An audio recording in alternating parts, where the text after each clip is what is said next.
In November 1890, Vice Admiral N.M. Nikolai Chikachayov, at least that's what the pronouncement guide says he should be called, had ordered the development of designs for the Baltic Fleet, covering both first and second-class battleships, the latter eventually being the Sysoy Veliki, which will be the next guide.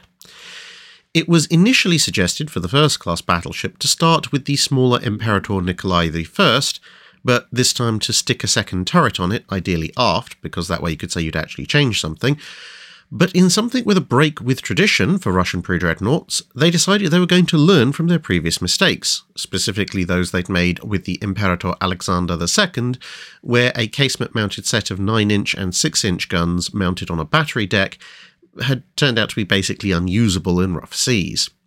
The designers, the Naval Technical Committee, or MTKS, instead decided to learn from other nations' designs to generate a new configuration. Officially, I believe that's called industrial espionage, but everyone knows that if you just rename it, that changes things, okay? Yeah, we're all good with that? Right, anyway, they decided in this case that they really liked the American Indiana-class battleships, with its turret-mounted secondary battery of 8-inch guns on the wings, and this then became the basis for their honestly totally new and unique design. As this was a Russian pre-dreadnought design, there would still be constant changes and disagreements in terms of her armour, her turrets, her displacement, and numerous other things. Whilst under construction, the armament was revised to consist of more powerful 12-inch guns than originally intended, and the 8-inch guns were replaced by more numerous 6-inch guns, although the number of secondary turrets remained the same, so some of them had to be stuck in casemates. 3 ships were ordered: Petropavlovsk, Poltava, and Sevastopol, with a class being named after one of those first 2 ships, depending on your source. Poltava launching first, despite being the second on the order list. Designed to displace just a fraction under 11,000 tons, the lead ship on launch, Poltava, was over 500 tons overweight, displacing just over 11,500 tons once she'd been completed.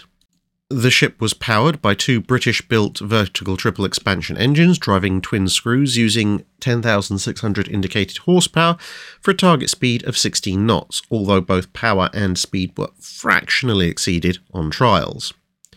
The main battery consisted of 4 12-inch guns in a pair of twin turrets, one fore and one aft, 12 6-inch guns, with 8 of them mounted in 4 twin turrets and 4 of them in single casemates, and as was common with Russian ships at this time, there was an extensive small anti-torpedo boat gun battery of 40 weapons, 28 of them single 37mm, with a dozen single 47mm, with the exception of Sevastopol, which only carried 10 of these single 47mm.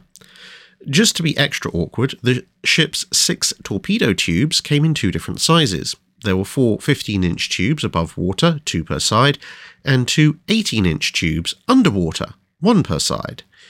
They were also fitted to carry mines, which would allow them to create an instant defended harbour on long-range missions in otherwise unprotected bays.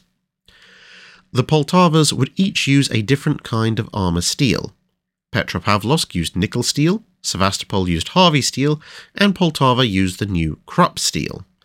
This was because Russian steel foundries still couldn't make the steel plates of the necessary thicknesses, and so armour plate was sourced from basically anybody who had some for sale.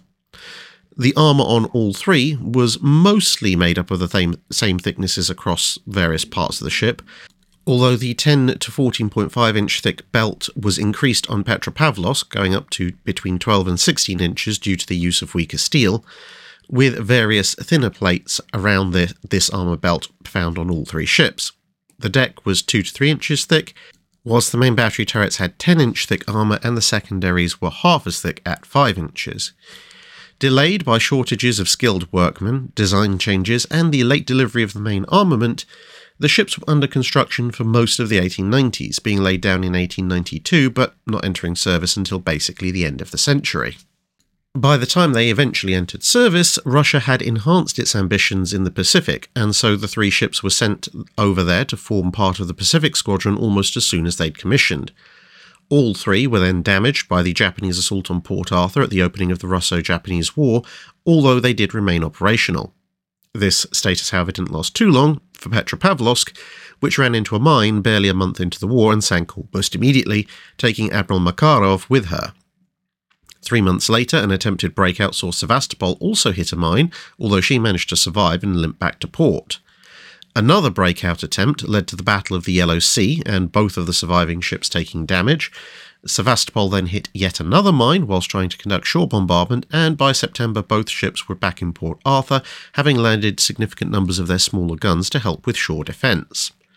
But as the Japanese army closed in, their time remaining was limited.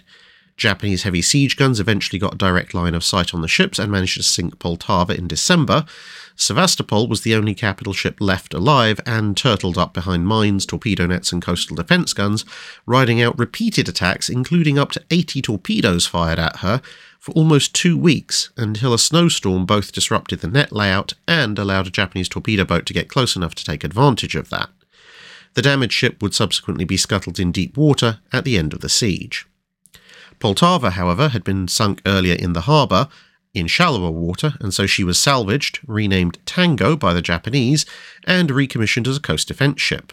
Heavily refitted, she was used to bombard the German colony and naval base of Tsingtao in China at the end of World War I, although apparently that's pronounced Qingdao, and now mostly makes beer, of all things. By 1916, the Russians were in the odd position of being allied to Japan, and so they were able to buy back some of their old ships. Tango returned to the Russian flag in April of that year, but since the name Poltava was now associated with a dreadnought, she was renamed to Shezma and gradually worked her way back to Western Russia.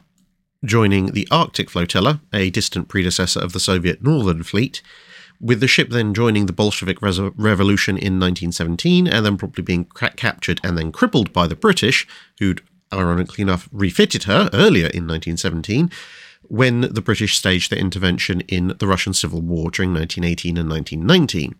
With the ship now obsolete, she was kept around for a few years as a hulk before being scrapped in 1924. That's it for this video. Thanks for watching. If you have a comment or suggestion for a ship to review, let us know in the comments below. Don't forget to comment on the pinned post for dry dock questions.